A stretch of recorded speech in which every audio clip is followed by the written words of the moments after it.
Hello everyone, मैं AP Singh आपका स्वागत करता हूं अपने YouTube channel APS study zone पर। तो आज हम लोग हिंदी व्याकरण का एक टॉपिक देखेंगे जिसको हम लोग देखते हैं क्या, वर्ण के नाम से जानते हैं। ठीक है, वर्ण क्या होता है तो आपको पता है, भाषा की जो सबसे छोटी इकाई होती है उसको ही हम लोग कहते हैं क्या, वर्ण। तो क्या कहेंगे, भाषा की सबसे छोटी इकाई, क्या नाम देंगे इसको, भाषा की सबसे छोटी इकाई कहेंगे इसे, भाषा की सबसे छोटी इकाई। क्लियर।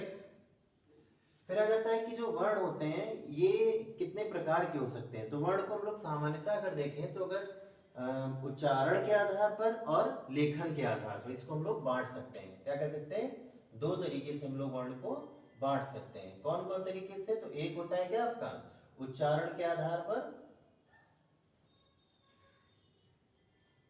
एक होता है उच्चारण के आधार पर,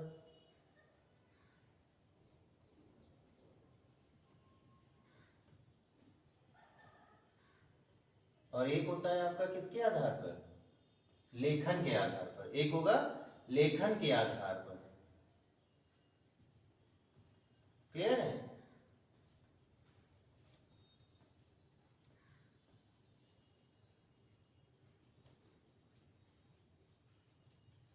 एक हो जाएगा उच्चारण के आधार पर, एक हो जाएगा लेखन के आधार पर। उच्चारण के आधार पर जो वर्ण होते हैं वो कितने होते हैं, 45।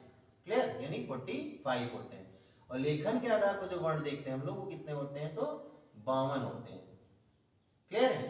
तो इस तरह से हम लोग वर्ण को जान सकते हैं। ठीक है, फिर आ जाता है कि वर्णमाला किसे कहते हैं। तो अगर वर्णमाला पर चले जाएं तो वर्णमाला कहते हैं क्या, वर्णमाला। तो वर्णमाला किसे कहेंगे, तो वर्णमाला आपको पता है वर्णों का व्यवस्थित क्रम ही कहलाता है क्या, वर्णमाला कहलाता है। क्या कहेंगे, वर्णों का व्यवस्थित क्रम ही कहलाता है वर्णमाला। क्लियर है। तो यहां देख सकते हैं हम लोग क्या कहेंगे, वर्णों का व्यवस्थित क्रम।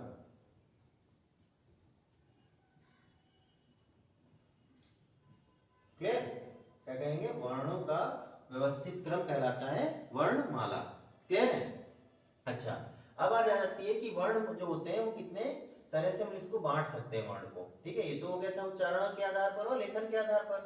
फिर अगर हम लोग वर्णमाला के थ्रू चले और वर्ण को बांटे तो आप देख सकते हैं दो तरह के आ सकते हैं वर्ण। ठीक है, वर्णमाला में जो वर्ण रहेंगे वो कितने तरह के रहेंगे, दो तरीके के। एक होता है आपका क्या, स्वर, और एक होता है व्यंजन। क्लियर है, एक हो जाएगा स्वर और एक हो जाएगा व्यंजन।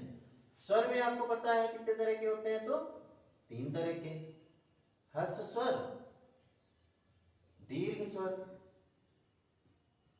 और प्लुत स्वर। क्लियर, क्या कह देंगे, ह्रस्व स्वर, दीर्घ स्वर और प्लुत स्वर। ठीक है, ह्रस्व स्वर, दीर्घ स्वर और प्लुत स्वर। ठीक है, ह्रस्व स्वर में जो आपके स्वर आते हैं वो कौन कौन से होते हैं, तो इसमें लोग देख सकते हैं, छोटा आ हो गया, छोटी ई, छोटा ऊ और री। ठीक है, ऋषि वाला री। ठीक है, तो ये हो गए क्या आपके ह्रस्व स्वर। दीर्घ स्वर में अगर हम लोग देखें तो क्या हो जाएंगे, तो इसमें कुछ ज्यादा रहते हैं। कौन कौन से, जैसे बड़ा आ, बड़ी ई, बड़ा ऊ, ए, ऐ, ओ, औ। कितने हो गए, 1 2 3 4 5 6 7। तो अगर संख्या में देख ले तो 7 होते हैं क्या आपके दीर्घ स्वर और 4 होते हैं क्या आपके ह्रस्व स्वर। और प्लुत स्वर में क्या आता है, तो प्लुत स्वर में एक इस तरह का एस जैसा बना हुआ रहता है। ठीक है, ये आपने देखा होगा, जैसे हम लोग ओम लिखते हैं तो ओम को हम लोग उच्चारण को लंबा करने के लिए कैसे लिखते हैं, ओम। खैर, तो बोलते कैसे, ओम, इस तरह से हम लोग क्या करते रहते हैं, बोलते हैं। ठीक है, तो जो उच्चारण को लंबा घसीटते हैं उसको हम लोग बोल देते हैं क्या, प्लुत स्वर के नाम से हम लोग जानते हैं। क्लियर है। तो ह्रस्व स्वर हो गया, दीर्घ स्वर हो गया, प्लुत स्वर हो गया। ह्रस्व स्वर में आपका क्या था, छोटा हा, छोटी, छोटा ऊ, री। ठीक है, और दीर्घ स्वर में क्या हो गया, बड़ा हा, बड़ी, बड़ा ऊ, ए, ऐ, ओ, औ। संख्या में देख ले तो 4 होते हैं ह्रस्व स्वर, 7 होते हैं आपके दीर्घ स्वर। क्लियर है? अब चलते हैं व्यंजन की तरफ हम लोग। ठीक है,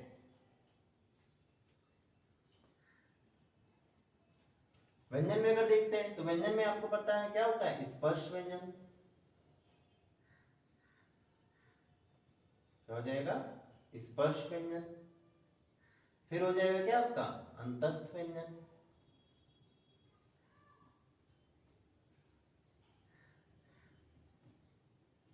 अंतस्थ व्यंजन। क्लियर? फिर हो जाएगा क्या आपका, ऊष्म व्यंजन। क्या हो जाएगा, ऊष्म व्यंजन। फिर अगर हम लोग आगे चले तो क्या हो जाएगा, लुंठित व्यंजन। कौन सा व्यंजन हो जाएगा, तो लुंठित व्यंजन। क्लियर है? कौन सा हो जाएगा, लुंठित व्यंजन। फिर आ जाएगा क्या आपका, उच्छिक्त व्यंजन। उच्छिक्त व्यंजन एक रहता है जिसमें आपका ड़ा और ढा आ जाता है। लुंठित व्यंजन में रा आ जाता है। ठीक है, एक और होता है पार्श्विक व्यंजन या पार्श्व व्यंजन जिसको कह सकते हैं। ठीक है, पार्श्व व्यंजन में अगर चले जाएं तो इसमें आपका आ जाएगा कौन सा, ला वर्ड आ जाता है। ला जो वर्ण होगा वो इसमें आ जाएगा। लुंठित व्यंजन में क्या बताया, तो रा आ जाता है। क्लियर है? तो ये रहता है आपका। फिर आ जाता है क्या आपका, ऊष्म व्यंजन। ऊष्म व्यंजन में अगर हम लोग देखें तो कौन कौन से आ जाएंगे, तो आपको पता है कौन कौन से रहते हैं। तो ऊष्म व्यंजन में आपका कौन सा रहेगा, शा, शा, सा और हा। ये कौन से हो गए, ऊष्म व्यंजन हो गए। कौन कौन, शा, सा और हा। ठीक है, अब आ जाता है अंतस्थ व्यंजन। अंतस्थ व्यंजन में आपके व्यंजन आते हैं या, रा, ला और वा। ठीक, क्लियर है? फिर आ जाता है आपका एक इसी में रहता है संयुक्त व्यंजन भी एक होता है। क्या होता है, संयुक्त व्यंजन। तो अगर संयुक्त व्यंजन को देखें हम लोग तो यहां से ऐसे देख सकते हैं ला करके, क्या नाम देंगे, संयुक्त व्यंजन।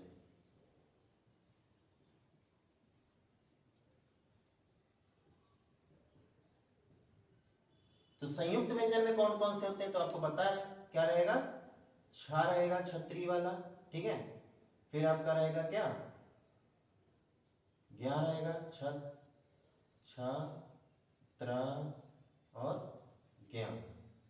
ठीक है, छत्र ज्ञा।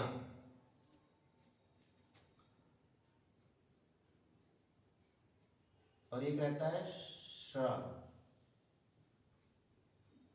ठीक है, तो ये अलग किससे बनेगा, तो का और क्या चीज रहेगा, षटकोण वाला सा से मिलकर बनता है छा। त्रा जो होता है ता और रा से मिलकर बनता है। ज्ञा जो होता है जा और इया से मिलकर बनता है। चाचा चाचा इया वाला होता है। ठीक है, तो वो बन जाएगा क्या आपका, इया। ठीक है, फिर ये जो श्राज होता है बनता है आपका संयम वाला सा और रा से मिलकर के बनता है। क्लियर है? तो इस तरह ध्यान से छा जो होगा किससे बनेगा, का और षटकोण वाला सा। त्रा जो होगा किससे बनेगा, ता और रा से बनेगा। ज्ञा किससे बनेगा, जा और इया से बनेगा। श्रा किससे बनेगा, संयम वाला सा और रा से बनेगा।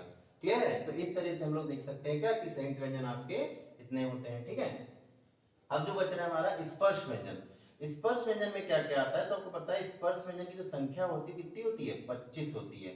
जबकि अंतस्थ व्यंजन कितने थे, 4। ऊष्म व्यंजन कितने थे, 4। संयुक्त व्यंजन कितने थे, 4। ठीक है, पार्श्व व्यंजन तो एक ही था, ला था। लुंठित व्यंजन रा था। उच्छिष्ट व्यंजन डा, ड़ा और ढा था। ठीक है, तो ये समझ सकते हैं। लेकिन जब इसमें चलते हैं हम लोग तो इसमें क्या रखते हैं, तो इसको देख सकते हैं हम लोग कि आपका इस तरह से इसको देख सकते हैं स्पर्श व्यंजन को, कि जो का वर्ग होता है यानी का, खा, गा, घा, हाँ।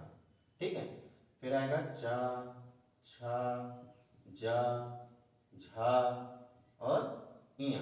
ठीक है, फिर आ जाएगा टा, ठा, डा, ढा, अणा।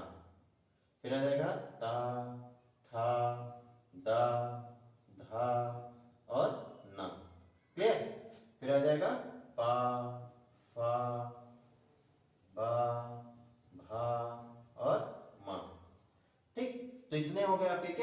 स्पर्श व्यंजन। क्लियर है?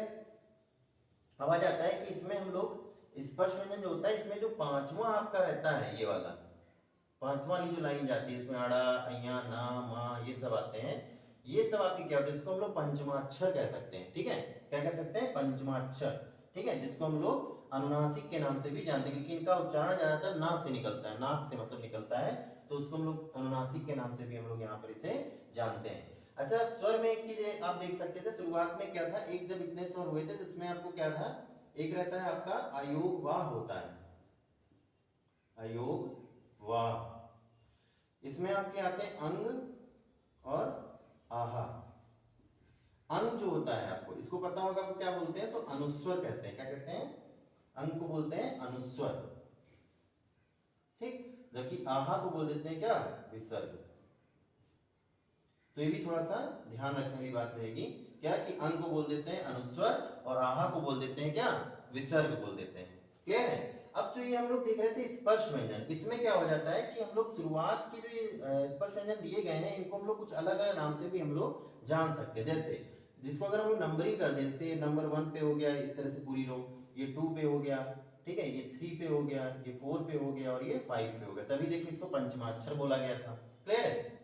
अच्छा, दूसरी बात क्या जाती है कि इसमें पहले वाले को हम लोग अल्प प्राण कहते हैं, ये जो पूरे हैं अल्प प्राण, दूसरे महाप्राण, फिर अल्प प्राण, फिर महाप्राण, फिर क्या, अल्प प्राण। ठीक, तो यानी कोड वर्ड देख ले तो 1 3 और 5, तो जो 1 3 5 हैं, 1 3 और 5, इनको हम लोग क्या कह सकते हैं, अल्प प्राण।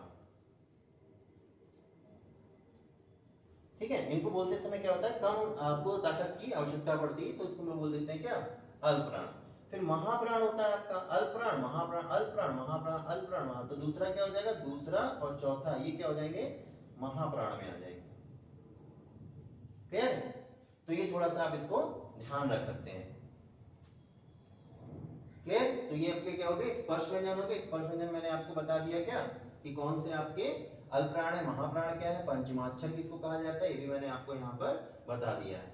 ठीक है, तो ये चीज ध्यान रख सकते हैं। फिर आ जाता है क्या आपका शुरुआत में जो इसमें रहता है आपका कि जो ये जो रहते हैं इनकी संख्या को भी आपको ध्यान रखना है कि कितनी होती है, तो 25 होती है। अंतस व्यंजन कितने, 4, उस व्यंजन कितने, 4, और आपके संयुक्त व्यंजन भी कितने, 4, बाकी पार्श्व व्यंजन 1 है, लुंठित व्यंजन 1 है और उचित व्यंजन 2 है।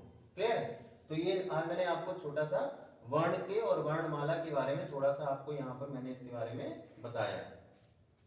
आई होप कि वीडियो आपको अच्छा लगा होगा। अगर वीडियो आपको अच्छा लगा है तो वीडियो को लाइक कीजिएगा, शेयर कीजिएगा और चैनल को जरूर सब्सक्राइब कर लीजिएगा। Thank you.